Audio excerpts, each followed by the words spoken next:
Hello friends, കാറ്റത്തി കിളിക്കൂടിലേക്ക് എല്ലാവർക്കും സ്വാഗതം. അങ്ങനെ നമ്മുടെ സുമേഷാണെങ്കിൽ അന്നത്തെ ദിവസം നിശ്ചയമൊന്നും നടക്കാത്തത് കൊണ്ട് തന്നെ എല്ലാവരുടെയും കുറ്റപ്പെടുത്തലുകളും ചോദ്യങ്ങളും പറച്ചിലും ഒക്കെ കേട്ട് സൈക്കിൾ കൊടുത്തുകൊണ്ട് നേരെ അവിനാശിൻ്റെ വീട്ടിലേക്കാണ് പോകുന്നത് കേട്ടോ. അവിടെ ചെന്നിട്ട് അവിനാശിനോട് ഇങ്ങനെ കാര്യങ്ങൾ പറയണം. അവിനാശിന് നല്ല സങ്കടമുണ്ട്.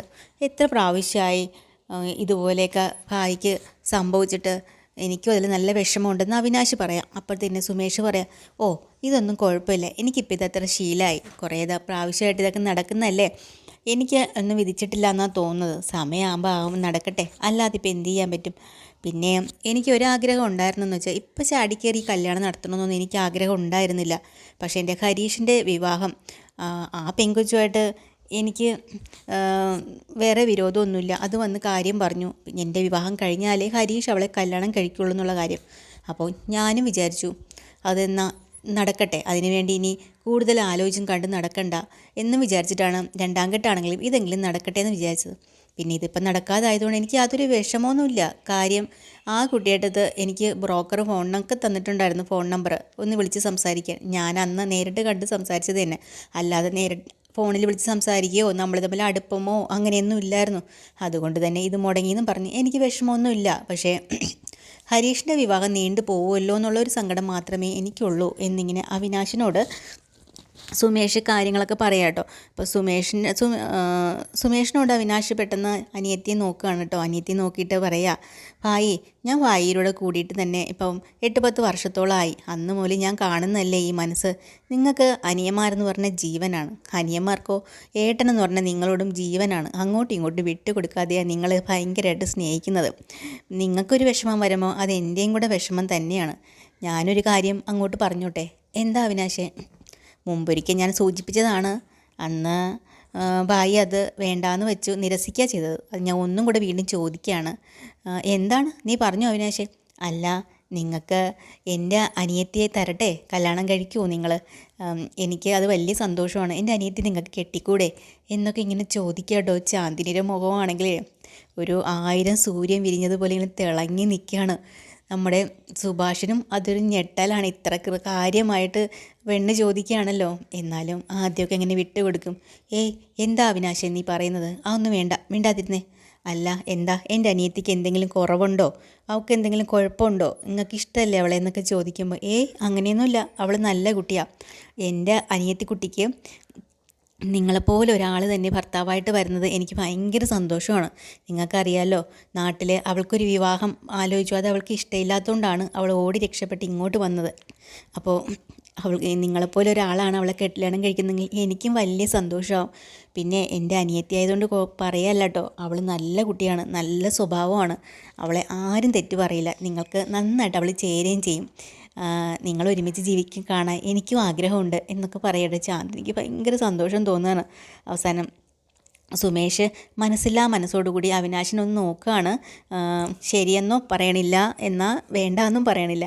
അപ്പോൾ അവിനാശ് പറയുന്നുണ്ട്, ഇതെന്തായാലും നടക്കണം, എൻ്റെ തീരുമാനമാണ്, എനിക്കത് ആഗ്രഹമാണ്. എന്തായാലും ഭായി എൻ്റെ അനിയത്തെ വിവാഹം ചെയ്യേണ്ട വേണം, അവൾക്കും സമ്മതം തന്നെയാണ്. ചാന്ദിനെ നോക്കട്ടോ, ചാന്ദിനിക്ക് അങ്ങ് നാണം കൊണ്ട് നിൽക്കാൻ വയ്യ. അങ്ങനെ സുഭാഷ് അവിടെ നിന്ന് ആലോചിച്ചൊക്കെ പറയാമെന്നും പറഞ്ഞിട്ടാണ് യാത്ര ഇറങ്ങുന്നത്. പോകുന്ന വഴി മുഴുവനും സുഭാഷിൻ്റെ മനസ്സിൽ ഭയങ്കര സന്തോഷം. പതിവില്ലാതെ ചാന്ദിനിയായിട്ട് ഇടപെട്ട കാര്യം, ആദ്യമായിട്ട് കണ്ടതും പരിചയപ്പെട്ടതും, കുടുംബക്ഷേത്രത്തിൽ പോയപ്പം തെന്നി വീഴാൻ പോയ ചാന്ദിനെ താങ്ങി പിടിക്കാൻ ചെന്നതും ഒക്കെ ഇങ്ങനെ മനസ്സിലേക്ക് ഓടി ഓടി വരാട്ടോ. പിന്നെ വീട്ടിൽ നിന്ന് ഇറങ്ങിപ്പോയ സമയത്ത് ഇവിടെ വിളിച്ചിരുത്തി ഭക്ഷണം കൊടുത്തതും ഇതൊക്കെ മനസ്സിൽ നിന്ന് ഇങ്ങനെ ആലോചിച്ച് ചാന്ദിനിയോടുള്ളൊരു ഇഷ്ടവും സ്നേഹവും ഒക്കെ ഇങ്ങനെ കൂടി വരികയാണ്. ആ ഈ സന്തോഷവും കൊണ്ടാണ് സൈക്കിൾ ചവിട്ടി നേരെ വീട്ടിലേക്ക് പോകുന്നത്. ഇത് സമയത്താണെങ്കിൽ നമ്മൾ നീതുവിനാണെങ്കിൽ നീതുവിൻ്റെ അമ്മ കുറേ വഴക്കൊടുക്കുന്നുണ്ട്. കാരണം ഇതുപോലെ നിന്നെ വിളിച്ച് ചീത്ത പറയുന്ന ഒരുത്തനെയാണോടി നീ കല്യാണം കഴിക്കാനൊക്കെ പോകുന്നത്? നിനക്ക് വേണ്ടി ഞങ്ങൾ നല്ലൊരു ചെറുക്കനെ നോക്കി വച്ചിട്ട് നീ എന്തുമായിരുന്നു ഞങ്ങളോട് കാണിച്ചു കൂട്ടിയത്? നിനക്ക് അങ്ങനെ തന്നെ വേണോടി, നീ അനുഭവിക്കൂടി എന്നൊക്കെ അമ്മ പ്രാഗി തൊളിക്കാൻ കേട്ടോ. അകത്ത് വന്നിരുന്ന് ഇത് കുറേ കരയണം.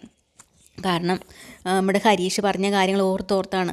ഹരീഷിനും ഇവിടെ സമാധാനമൊന്നും ഇല്ല കേട്ടോ. കാരണം വഴക്ക് കൂടി പിണങ്ങി. പിന്നെ ഏട്ടൻ ഇങ്ങനൊരു വിവാഹത്തിന് തയ്യാറെടുത്തത് പോലും നീതു കാരണമാണല്ലോ, വല്ലാത്തൊരു കുറ്റബോധം ഹരീഷിനും ഉണ്ട്. അങ്ങനെ മുറ്റത്ത് ദേഷ്യം പിടിച്ച് അങ്ങോട്ടും ഇങ്ങോട്ടും നടക്കുന്ന സമയത്ത് നീതു രണ്ടും കൽപ്പിച്ച് ഹരീഷിനെ ഒന്ന് വിളിക്കുകയാണ്. ഹരീഷാണെങ്കിൽ ഫോൺ എടുക്കുന്നേ ഇല്ല. 3-4 തവണ വിളിച്ചിട്ടും കട്ട് ചെയ്യാണ്.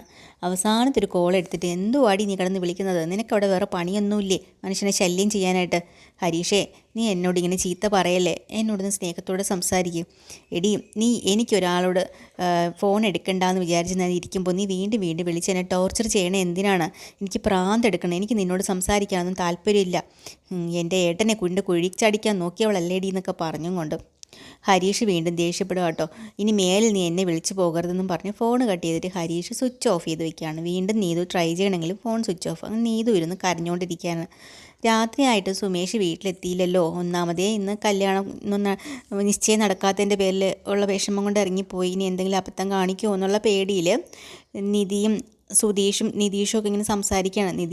നികേഷിനാണ് നല്ല പേടി കേട്ടോ, ഏട്ടൻ എന്തെങ്കിലും പറ്റുമോ എന്നുള്ളത്. അന്നേരം ഇവരെല്ലാവരും കൂടെ തീരുമാനിക്കുകയാണ്, എന്തായാലും ഏട്ടൻ തിരിച്ചു വരട്ടെ. ഒരിക്കലും ഏട്ടനോട് മോശമായിട്ട് ആരും ഒന്നും സംസാരിക്കുകയോ ഇതിനെക്കുറിച്ചൊന്നും പറയുകയോ ചെയ്യണ്ട. നമുക്ക് സമാധാനപ്പെടുത്താം. ഇതൊക്കെ ഇങ്ങനെയൊക്കെ തന്നെ, കുഴപ്പമൊന്നുമില്ല, ഇതൊന്നും വലിയ കാര്യമുള്ള കാര്യമല്ല, ഇത് പോയാൽ ഇതിനപ്പുറം കിട്ടും എന്നൊക്കെ പറയാം നമുക്ക്. അപ്പോൾ ഏട്ടൻ്റെ മനസ്സൊക്കെ നമുക്ക് മാറ്റിയെടുക്കുക എന്നുള്ളതേ ഉള്ളൂ. നിധിയും ഇവരെല്ലാവരും കൂടെ സംസാരിക്കുക. എന്തായാലും സുമേഷ് ഏട്ടൻ നല്ല വിഷമത്തിലായിരിക്കും. ഈ വിഷമം നമുക്ക് മാറ്റിയെടുത്തേ പറ്റൂ. എന്തായാലും ഈ കല്യാണം മുടങ്ങിയല്ലോ, അതുകൊണ്ട് ഇവർക്ക് ഇത്തിരി സന്തോഷമൊക്കെ ഉണ്ട് കേട്ടോ. അങ്ങനെ കുറച്ച് കഴിഞ്ഞ് ഇങ്ങനെ ഇരിക്കുന്ന സമയത്ത് വരുന്നുണ്ട് സുമേഷ്. വന്ന പാടി ഇവരെല്ലാം അത്ഭുതപ്പെടുക കേട്ടോ. അങ്ങോട്ട് പോയ സുമേഷ് അല്ല ഇങ്ങോട്ട് വന്നപ്പോൾ തുള്ളിച്ചാടി സന്തോഷത്തോടുകൂടിയാണ് വരുന്നത്. വന്ന് കയറിയ ഉടനെ ഇവരോട് ചോദിക്കണം, നിങ്ങളൊക്കെ ഭക്ഷണം കഴിച്ചോ, എന്താ കഴിക്കാത്തത് എന്നൊക്കെ ചോദിക്കുക. സാധാരണ എടുത്തു കൊടുക്കുന്നത് പോലും സുമേഷാണ് എല്ലാവർക്കും. എല്ലാവരും വന്നിട്ടേ കഴിക്കത്തുള്ളൂ.